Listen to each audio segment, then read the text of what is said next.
Sekarang kita akan belajar tentang aksara Brahmi. Aksara Brahmi ini merupakan aksara nenek moyang dari berbagai macam aksara yang ada di India, termasuk yang ada di Asia Tenggara, khususnya Indonesia ya. Jadi ini tuh bentuk aksara rumpun aksara yang paling tua. Nah, untuk cara nulisnya gampang aja karena udah ada bunyi A bawaan.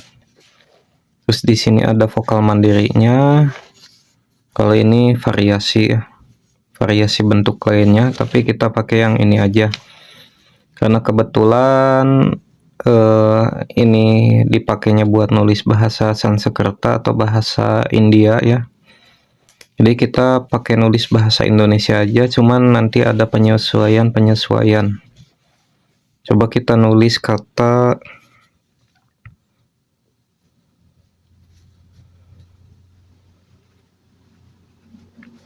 Adana. Nah, coba kita lihat, cari bunyi A, terus bunyi Da,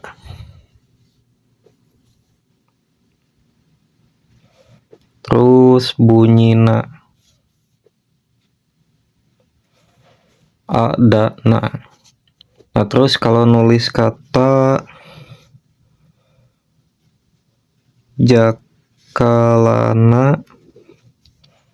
cari bunyi Ja, cari bunyi Ka, cari bunyi La, terus Na. Nah, udah kayak gini. Untuk huruf dasarnya ini, terus di sini ada bunyinya. Misal nulis kata nyata, nyata.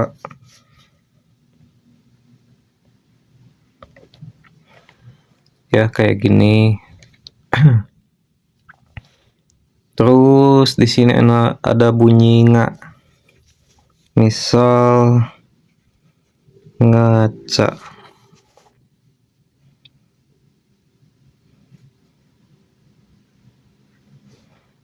Nah, kayak gini udah. Nah, terus di sini ada vokal mandiri. Dia cuman bisa berdiri sendiri kayak nulis ini Adana, jadi A-nya sendiri. Terus untuk nulis misal itu atau ini kayak pakai ini, atau untuk pakai ini, atau enak pakai ini, atau orang pakai ini, kayak gitu ya. Pokoknya yang si unsur-unsur O atau bunyi vokalnya itu misah ya dari bunyi dasar. Nah, ini ada contoh pengubahan vokalnya, terus di sini ada bentuk huruf matinya. Ya, kita coba ya. Nah, ini sebenarnya agak rumit ya.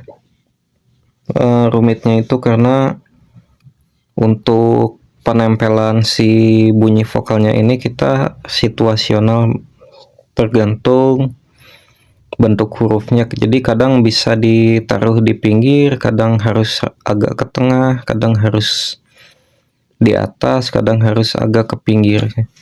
Contohnya kayak gini ya. Di sini kan udah ada contoh K, kayak ini udah ya.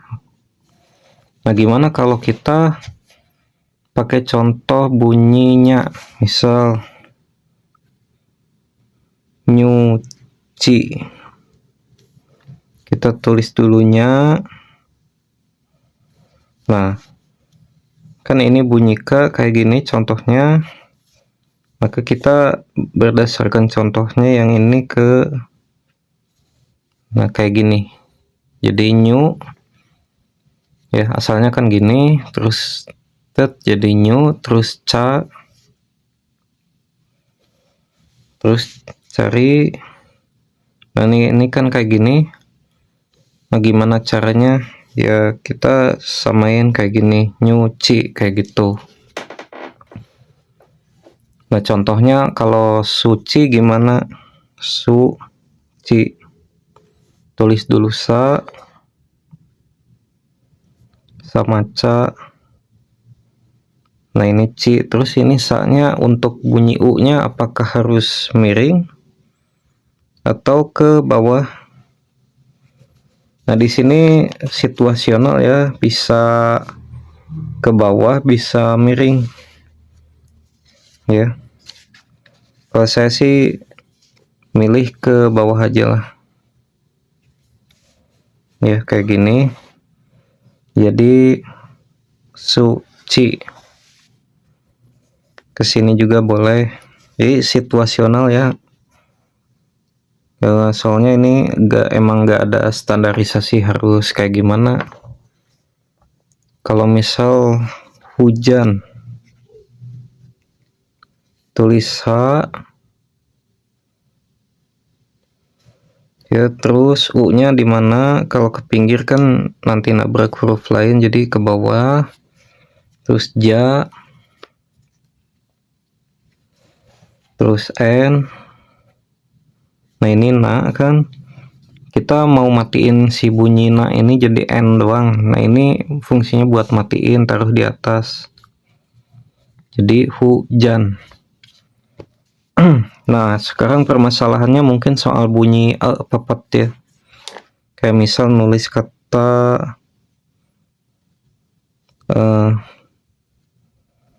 bejad. Nah si bunyi nya itu gimana? Nah saya sendiri memang gak nemu bunyi maka ya terpaksa memang harus bikin sendiri, versi sendiri. Maka saya pakai si bunyi mati ini 2 kali kayak gini. Jadi be, terus ja, terus d, terus matiin, jadi bejad kayak gitu ya. Nah terus masalahnya untuk bunyi mandirinya gimana? Nah ini kita pakai bunyi a yang dimodifikasi. Kan ini a, gimana kalau mau jadi ya sama kayak gini, ini jadi kayak gitu ya. Nah terus lanjut, kita kan tadi bunyi u udah, kita bunyi i udah ya, situasional ya, saya udah jelasin sesuai situasi aja. Kalau memungkinkan ditempel ke pinggir kayak gini, ke pinggir aja. Kalau gak memungkinkan ya agak ke tengah gitu ya. Oke, sekarang untuk ya ini kayak misal nulis kata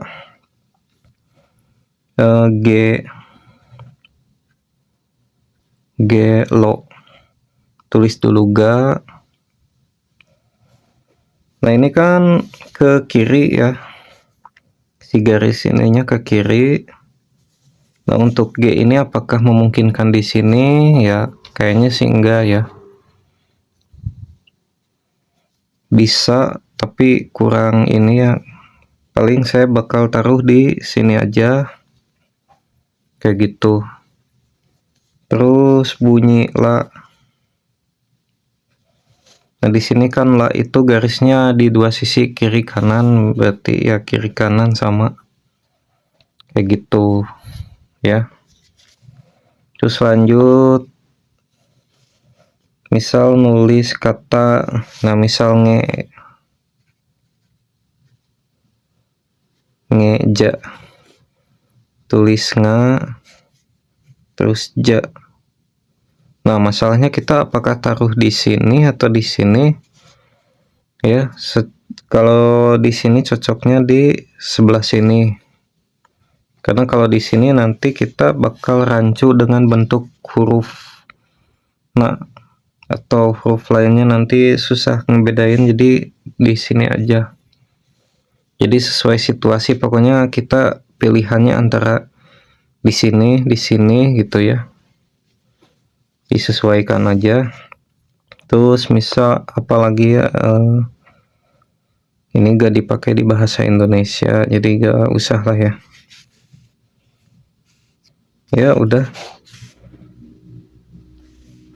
paling ini ada angka sama aja kayak angka Latin nulisnya ya. misal nulis 2026.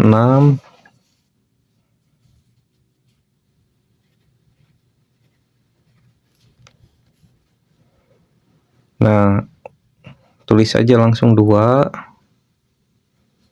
Terus ya karena gak ada 0, kita pakai 0 yang biasa aja ya, kayak gini. Terus 2 lagi, terus 6.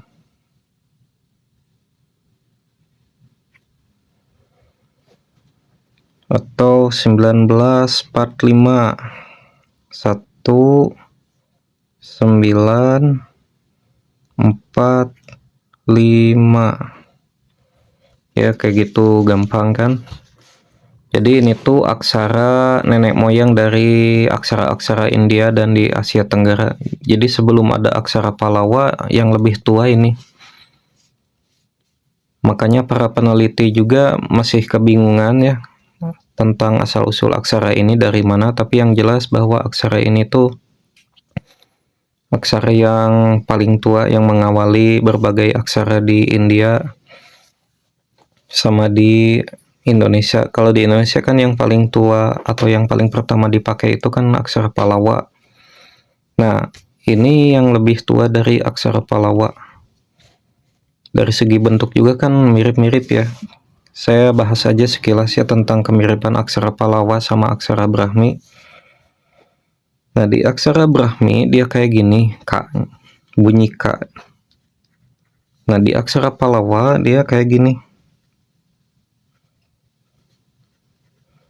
Oke, sampai sini mungkin kalian udah paham ya. Jadi dari sini aja udah kelihatan bahwa memang aksara Pallawa itu asalnya dari aksara Brahmi. Nah, terus si aksara Pallawa ini dia menurunkan lagi aksara Kawi atau aksara Jawa kuno yang kayak gini. Mirip. Terus dia menurunkan lagi ada aksara Sunda Kawali, masih mirip. Terus lanjut lagi ke aksara Sunda kuno yang selanjutnya kayak gini, masih relatif mirip.